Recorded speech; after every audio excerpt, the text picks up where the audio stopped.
कई दिनों से एक बात मन में बार बार उठ रही है कि इंसान को शायद अपने कर्मों का फल इस जीवन में ही भोगना पड़ता है।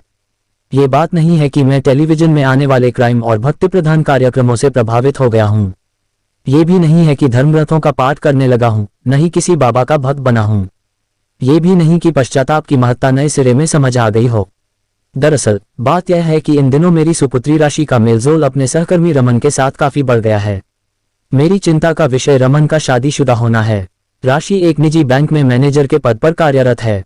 रमन सीनियर मैनेजर है। मेरी बेटी अपने काम में काफी होशियार है, परंतु रमन के साथ उसकी नजदीकी मेरी घबराहट को डर में बदल रही थी। मेरी पत्नी शोभा बेटे के पास न्यू जर्सी गई थी। अब वहां फोन करके दोनों को क्या बताता। स्थिति का सामना मुझे स्वयं ही करना था। आज मेरा अतीत मुझे अपने सामने खड़ा दिखाई दे रहा था। मेरा मुजफ्फरनगर में नया नया तबादला हुआ था। परिवार दिल्ली में ही छोड़ दिया था। वैसे भी शोभा उस समय गर्भवती थी। वरुण भी बहुत छोटा था और शोभा का अपना परिवार भी वहीं था, इसलिए मैंने उनको यहाँ लाना उचित नहीं समझा था। वैसे भी 2 साल बाद मुझे दोबारा पोस्टिंग मिल ही जानी थी। गांधी कॉलोनी में एक घर किराए पर ले लिया था मैंने।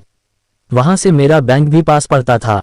पड़ोस में भी एक नया परिवार आया था, एक औरत और तीसरी या चौथी में पढ़ने वाले 2 जुड़वा लड़के। मेरे बैंक में काम करने वाले रमेश बाबू उसी मोहल्ले में रहते थे। उनसे ही पता चला था कि वह औरत विधवा है। हमारे बैंक में ही उसके पति काम करते थे। कुछ साल पहले बीमारी की वजह से उनका देहांत हो गया था। उन्हीं की जगह उस औरत को नौकरी मिली थी। पहले अपनी ससुराल में रहती थी, परंतु पिछले महीने ही उनके तानों से तंग आकर यहाँ रहने आई थी। बचकर रहना विनय जी, बड़ी चालू औरत है, हाथ भी नहीं रखने देती। जाते जाते रमेश बाबू ये बताना नहीं भूले थे, शायद उनकी कोशिश का परिणाम अच्छा नहीं रहा होगा, इसीलिए मुझे सावधान करना उन्होंने अपना परम कर्तव्य समझा। सौजन्य हमें विरासत में मिला है और पड़ोसियों के प्रति स्नेह और सहयोग की भावना हमारी अपनी कमाई है। इन तीनों गुणों का हम पुरुषवर पूरी ईमानदारी से जतन तब और भी करते हैं जब पड़ोस में एक सुंदर स्त्री रहती हो। इसलिए पहला मौका मिलते ही मैंने उसे अपने सौजन्य से अभिभूत कर दिया। ऑफिस से लौटकर मैंने देखा वह सीढ़ियों पर बैठ हुई थी। आप यहाँ क्यों बैठी हैं? मैंने पूछा। जी सर, मेरी चाबी कहीं गिर गई है, बच्चे आने वाले हैं, समझ नहीं आ रहा क्या करूं। आप परेशान न हो, आओ मेरे घर में आ जाओ। जी, मेरा मतलब है आप अंदर चलकर बैठिए, तब तक मैं चाबी बनाने वाले को लेकर आता हूँ। जी, मैं यहीं इंतजार कर लूंगी, जैसी आपकी मर्जी। थोड़ी देर बाद रचना जी के घर की चाबी बन गई और मैं उनके घर में बैठकर चाय पी रहा था। आधे घंटे बाद उनके बच्चे भी आ गए। दोनों मेरे बेटे वरुण की ही उम्र के थे। पल भर में ही मैंने उनका दिल जीत लिया। जितना समय मैंने शायद अपने बेटे को नहीं दिया था, उससे कहीं ज्यादा मैं अखिल और निखिल को देने लगा था। उनके साथ क्रिकेट खेलना, पढ़ाई में उनकी सहायता करना, रविवार को उन्हें लेकर मंडी की चाट खाने का तो जैसे नियम बन गया था। रचना जी अब रचना हो गई थी। अब किसी भी फैसले में रचना के लिए मेरी अनुमति महत्वपूर्ण हो गई थी। इसीलिए मेरे समझाने पर उसने अपने दोनों बेटों को स्कूल के बाकी बच्चों के साथ पिकनिक पर भेज दिया था। सरकारी बैंक में काम हो न हो, हड़ताल तो होती ही रहती है। हमारे बैंक में भी 2 दिन की हड़ताल थी, इसलिए उस दिन मैं घर पर ही था।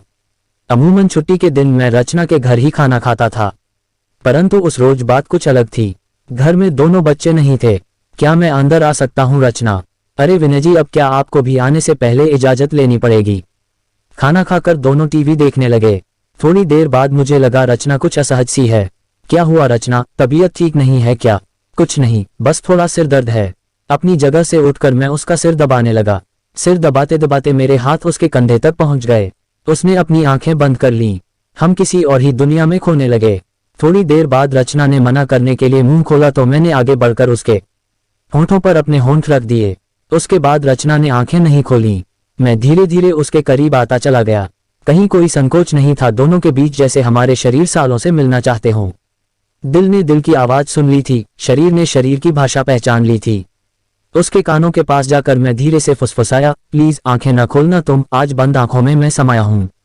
फिर वह सब कुछ होता चला गया, बिना किसी शिकायत और बिना किसी अवरोध के।